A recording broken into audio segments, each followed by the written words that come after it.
night. Friday the 13th to be exact. I was looking at the neon lights flashing through my window. Lit myself up a cigarette. Made my way over to the window. I looked down on the streets and the snow was coming down like it drifted off some cosmic snowbank. It was settling on all the street corners and all the dingy bars. I could see all those people down there. Pimps, whores, dreamers. Still waiting for their dreams. I got news of those suckers. Their dreams had come and gone. Their dreams are like frozen spit on the sidewalk. I know how it feels. I was once loved. I was a boy in blue. That's right, New York's finest policeman. Well, you know, all the carousing and all of the drinking took front row center.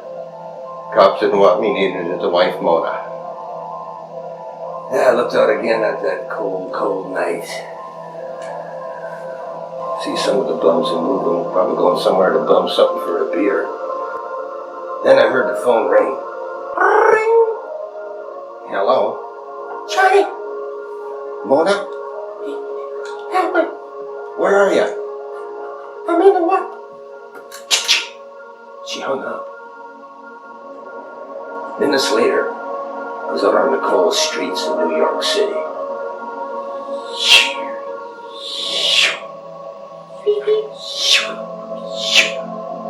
Made my way to the car, started the car up. Drove off to see Mona.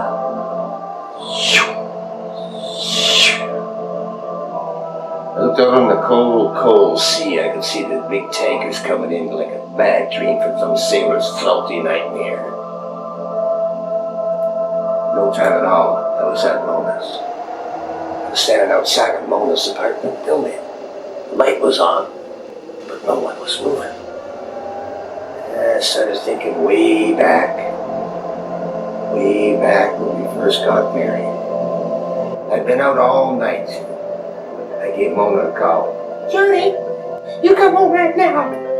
Well, I told you, Mona, I'm a detective. I'm working on some cases with some lawyer friends. Oh, when you coming back? Well, when we finish this case, we're gonna get another one. It was funny then, but it was not funny now. I finished off my cigarette. I commenced walking across the street on that cold, cold morning. I looked up at the houses and they were flying away in that cold night. I opened the door. I stepped inside. Started walking up cold, cold stairway.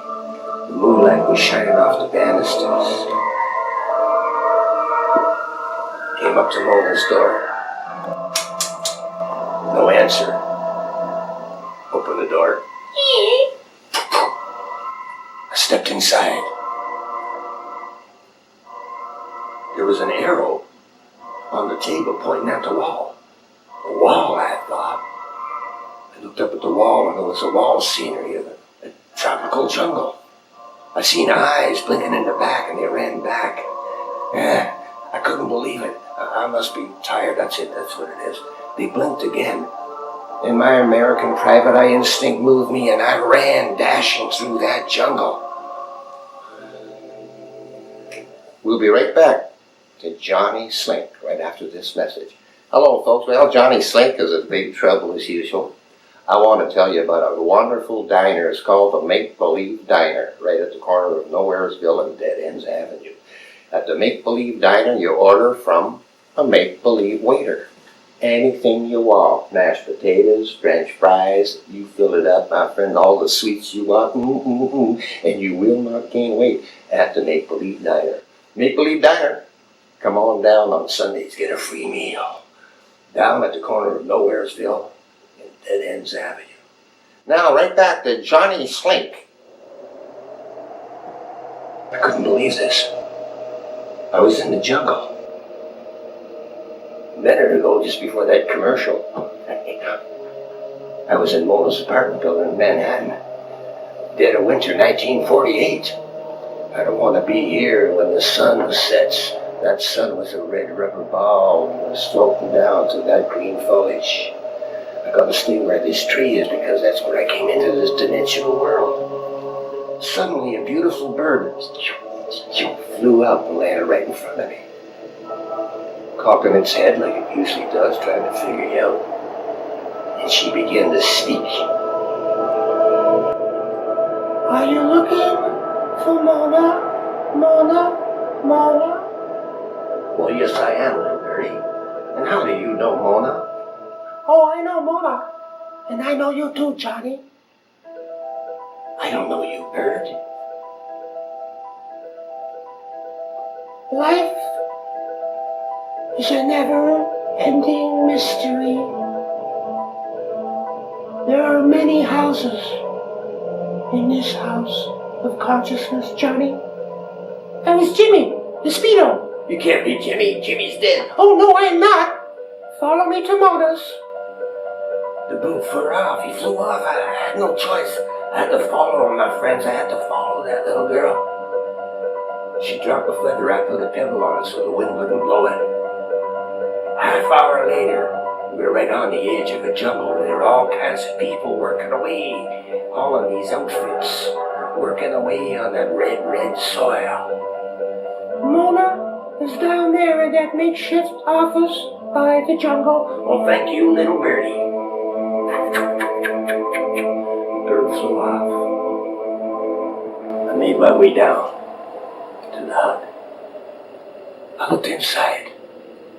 Sure enough, there was Mona. She had duct tape on her mouth, and there's people standing around then, and they were looking at this silver light. It was going through all kinds of designs. There must be some kind of message in there. Then I see them all rolled out like zombies. Their eyes were shining. I ran into that hut. Johnny! Johnny! I ripped the duct tape off her thing. You gotta help me. You know the ninth dimension wall fabric company? Yeah. I bought that wall fabric, remember? When I put it up, I was tired. I leaned on it, and here I am. Oh my God.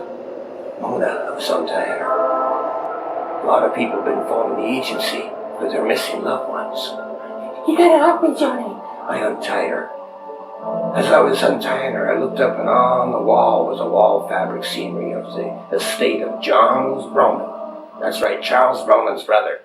They're in business together. The Ninth Dimension Wall Fabric Company right in Manhattan.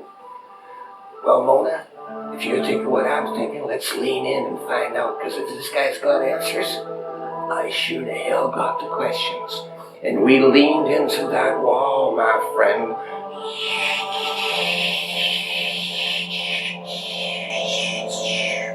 We were on the coast, walking up to the mansion of Charles Bronin.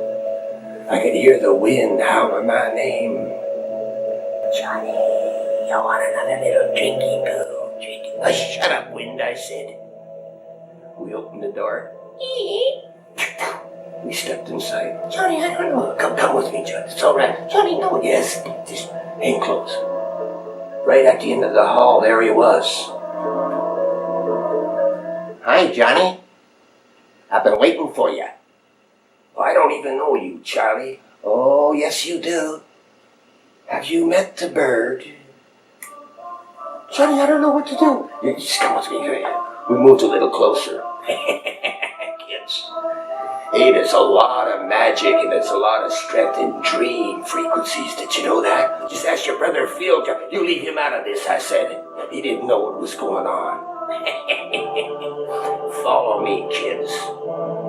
We made our way down we went to this spiraling staircase. Finally, we came to a giant open area, all lit up. And there they were, all the people lying on gurneys. They had some that looked like plungers on their head. And the plungers went to wires to a big tube. And there sat zombies. I looked to the left, I looked to the right. Johnny! They grabbed us, they put us on the gurneys. Johnny, help me, she said. I went into a deep yoga. The walls started crumbling. I pulled that apparatus off my head and I grabbed Monty Johnny up and we ran up that spiral staircase. The zombies were right behind us. I could feel them right at my heels. And they chased us too. Finally, we were in the jungle and the bird flew up. Johnny, shake a leaf. The next leaf that falls out, don't touch it, but fingertip it. We waited. I shook a leaf. The leaf fell, we fingertipped it out. And we were in the room. Back at Mona's place in Manhattan. I turned that, you know what I did? I tore that wall fabric down, my friend. And I never went back. I'm Johnny Slink. Join us next week for Johnny Slink in a continuing adventure of Strange Walls. Brought to you by Strange Theaters of the Mind. Bye-bye.